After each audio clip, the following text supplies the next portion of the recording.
Before I start the video, please go check out my Instagram. I'll be posting snippets and short clips of my upcoming maps there, so make sure to check it out. Also check out my Steam page for all my maps. Anyway, let's get into the video. Hey, it's Earthcastle. Today I'll be doing the third installment in my hammer mapping tutorial series. As like before, I'm doing it again since the old one is outdated, and also this stuff is really popular. So let's get into the first section. The first section I'll be touching on is walls. Now, there are plenty different types of walls, but for this one I'm going to stick to a basic factory building or apartment block type wall. First, the building that the wall is on needs a foundation. To make this, find a brick texture. I prefer much darker and deeper red or green bricks, since it makes it look much more rotten and realistic. After you've found your texture, make a thin wall-shaped brush strip that looks like this. This will be the base of your wall. After you've made this, find a concrete texture and make another strip brush on top of the brick one. Make sure this one is slightly protruding outwards. This will create a better blend between the base of the wall and the rest of the wall, and add some layering to the wall itself. Next, find a wall texture that fits the rest of your building. You can pick one with windows or just a plain wall. With this texture, draw out a large wall-shaped brush on top of the foundation you've already made. This will be the main floor of your building, and in this case, the main part of the wall. Now that you've done this, you are mostly done for the brushes. Now onto the decals. Firstly, grab some graffiti decals. To do this, search up graffiti in the textures list, and you should find some. Then use the decal tool to put them on your wall. Make sure they fit the whole wall and aren't going off any sides or anything. I usually like a very large, colourful one to grab your attention, and a few smaller ones around it. Now that you've added your graffiti, you can go back into the texture list and search for some stains.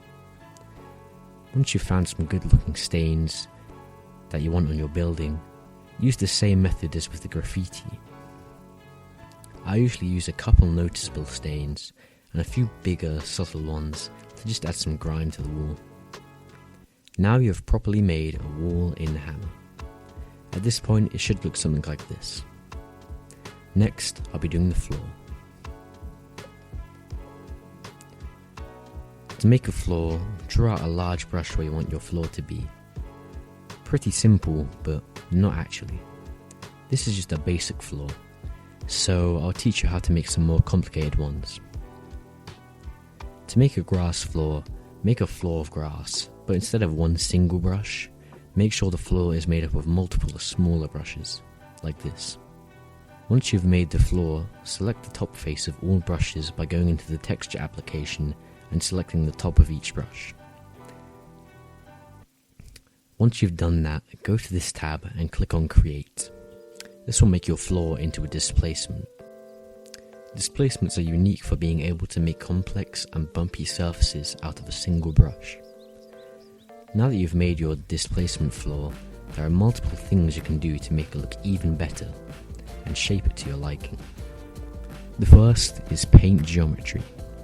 This will raise or lower sections of your floor.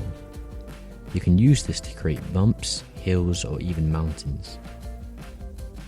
There is also the Paint Alpha tool, which lets you make a double textured floor, as long as your texture is a blend texture. To find a blend texture, just search it up and select one that you think looks good from the texture list. Now you can vary between two different textures to make pathways, snow on top of mountains, or just to vary the terrain a bit, like making a blend of grass and dirt or rock and grass. This in combination with the paint geometry tool can make some beautiful maps, so make sure if you're using grass to use these. Now onto decals. When using a regular floor, especially in somewhere abandoned or old, I recommend using trash decals. To find these, search for trash in the texture list. I usually like to place a large one in the center or corner of a room. and the smaller ones in the spaces between. This adds some real variety to your floors and makes them look much more detailed than the plain old floor. And finally, I will be doing the ceilings. To make a ceiling, draw out a wide and long brush on top of your room, like this. This is the most basic way to make a ceiling, however, there are a lot more. To make a pointy ceiling, draw out the same sort of brush, but make sure it's taller. Then cut it diagonally towards the top center of the brush. Then duplicate this and flip it to the other side.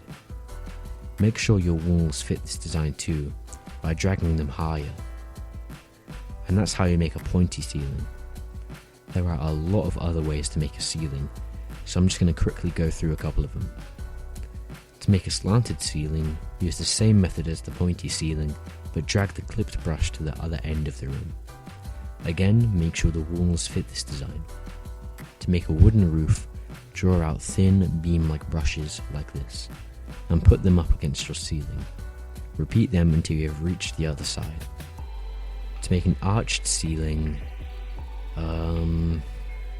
even that one's a bit too complicated for me. I did manage to pull it off, but only by using the carve tool, which I'm told should not be used at all costs. A lot. And that's it for the ceilings.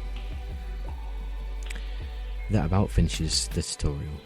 Remember once again to check out my Instagram, it will be linked in the description and on my channel. And check out my Steam page. If you enjoyed this video, please like and subscribe. This one did take a while to make since it's pretty big. Make sure to check out my other Hammer related content from this playlist here, and I'll hopefully see you in the next one. See ya. This will create a oh my god. Okay. Jesus, hot in my room.